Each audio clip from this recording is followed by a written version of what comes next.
oduu simbirtuu qabsaa gameessaaf barreessaa seenaa Ustaaz Ahmadiin Jabal daandiin qilleensa Itoophiyaa faaxira waameef deebisan nuti tamiras ta'e ifaatira hin rakkannee jedhan Ustaaz Ahmadiin Jabal namoota na waaman mirga dubartoota musliimaa kabajaa gaafas waamicha keessan hiika argataa jedheen bilbila koo cufee jedhan Ustaaz Ahmadiin Jabal miidhaan caasaa isaaniitiin ijaaran fakkeessuudhaan ijaaruu hin danda'an jechuun Ustaaz Ahmadiin Jabal waamicha ifaatiraaf kabajaa guyyaa dubartoota daandii qilleensa Itoophiyaa qopheesse irratti yaada isaa qoodeeraam.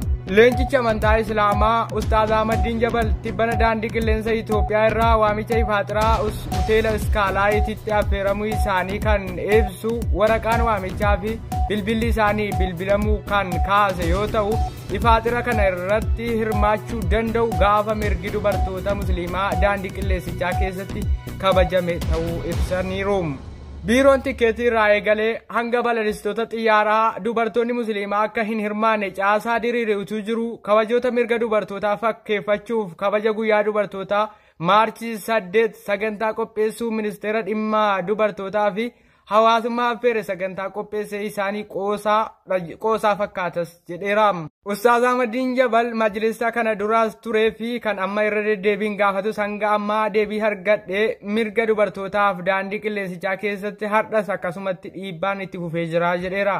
Daandiin qilleensa Itoophiyaa fi ministeerri dhimma dubartootaaf hawaasummaa akkuma maqaa isaanii kan Itoophiyaa hunda ta'uu isaanii akkasumas bakka buutotaa fi kan ittiin boonan ta'uu isaanii hojiidhaan agarsiisuudha malee fakkeessuun ta'uu hin qabu jedhan Ustaaz Ahmadiin Jabal. Wota kabota kuburuma kenna botan numartinu musafira hindagati meakira me kattare kairiya lava jaban akakiya tun hinkuftu barhalleya kota jetti garakiya manni kabri walamatu lava jaba kaegatu yoga jabbe jannatati yoga bollo ibiddati yoga jabbe jannatati yoga bollo ibiddati boy rabbi ke kadaddu nafsiyate ajajaddu hirrafini ubdagatte aya rabbi ofudatte amri lamu tahamati hamabar malif nyata fonamati malif nyata fonamati amri lamu tahamati malif nyata fonamati amri lamu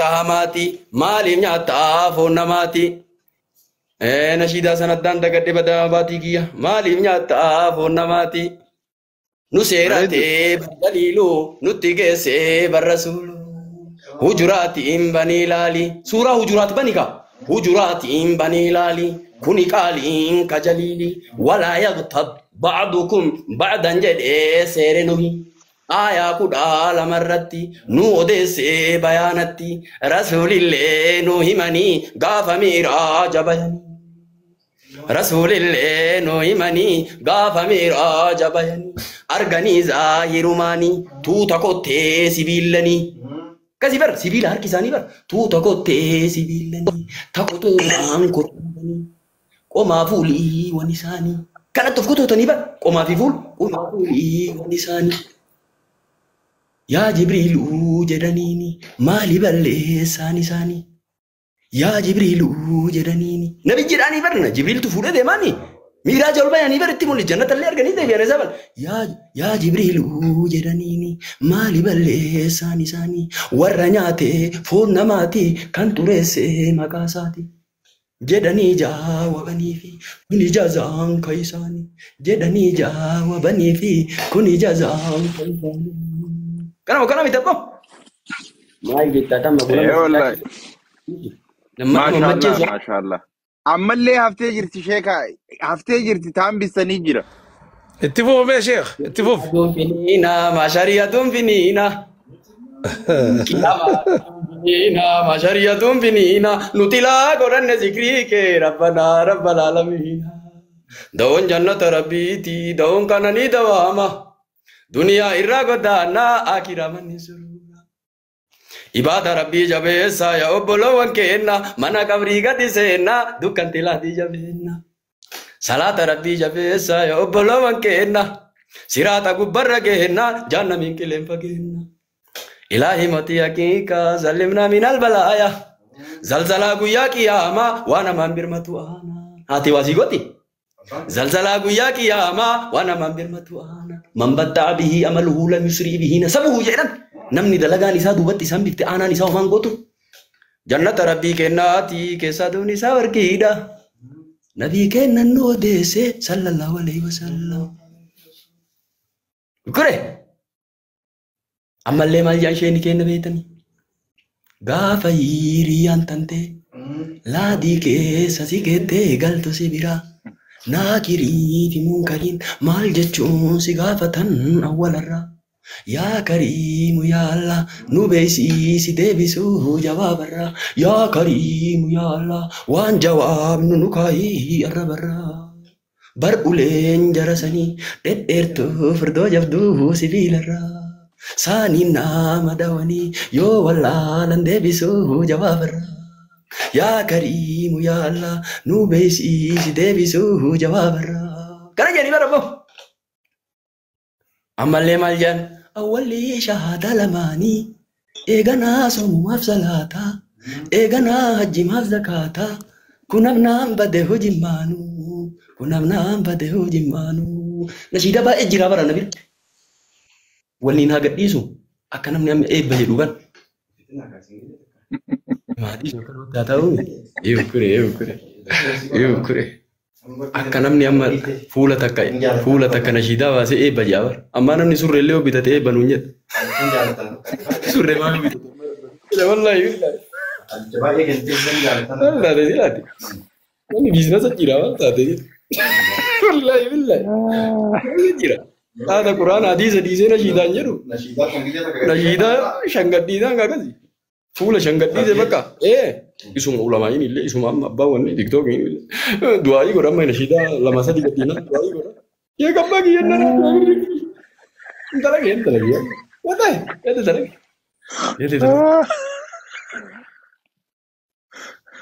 subhanallah astaghfirullah nashiidaa turii bochiftu tanu bira jirtu tunni tana nashiidaan tashikonni teenna orruu keessatti muka jalatti ta meeshaa malee bareeddu ta dibbee malee bareeddu asheekaa kenna wayita looyii qaraa nurraa dhaalle imimmaan buusaa nu qaraasisan akkasitti kataban ammootiin ilaal muka jala ta'anii dhaddacha jala ta'anii tanneeni nashiidaa baay'ina jira maal taate silaati fayyiman qabdoo gure dhiirsa kee hin arjin jawaabaan kana jaawar sheeni keen dubbiin tun bareedaa ba anjaartii bira qaraabar jaartii tiyya biratti wallaahi wayitii maraaba wayita garrafuuf ka'u inoo akka nashiidaa kana jedhaan beekumaan jaabar nama wayitu yaan zamana wayii jaartiin jallattu beeytanii waan inni jedhuun fudhattu. Amrii jabaatti. Adurree wayitu jira mana keessa hidhee qallaba. Adurree matana gorsa jedhan. Adurree matana gorsaa. Abbaa ima luqaata adurreen jettanii. Maal gootanii adurreen jettan ammoo. Amma dhiisaa garuma kenna deebisaa jettee.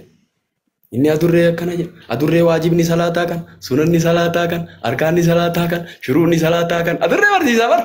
Yoo kure. Yoo daakila. Biyya jirti bara. Ani wayita garrafu maal jaaree? Jaarsa kee hin aarsin jawaabaan. Callisuu san barsiisa baala. Innillee ta'uu jaallataalee. Fuulduree rabbii hanga taa'ee. Gingilchaan fuuldura jiraami. Uraneen tuni tagodaanna. Kana jaani bar duubaan kennaaf yaan. Uraneen tuni haadha miire. Duniyaan tuni tagodaanna. Lakkisaa rabbuma sodaanna.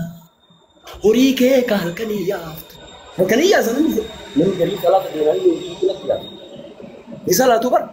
Sa'a kudhanii yaasa halkan. Horii kee ka halkanii yaaftu.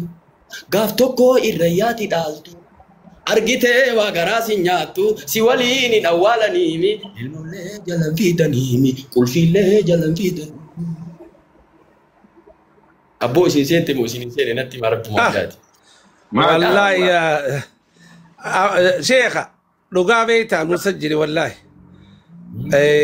هذه توحيد سينو توحيد بيتا أقوم جت دبين بيتا بزنسة تاتي شيخية الفاد وناجرات دو نتلين قرتي ورا قرتي تبيت مبنو هاقودو نتوانات بيتا علمنا ما إن الله لا يغير بقوم حتى يغيروا ما بأنفسهم نملكم بيتا خلال ربي الراية شبهني بدل ربي سودانو نما سودان شوي قلي رزقي ربي يعني داتشي ربي رتي ديمني نما خنا واني غونا ربي نغرتي لغت علمنا ما يورغت ربي خدته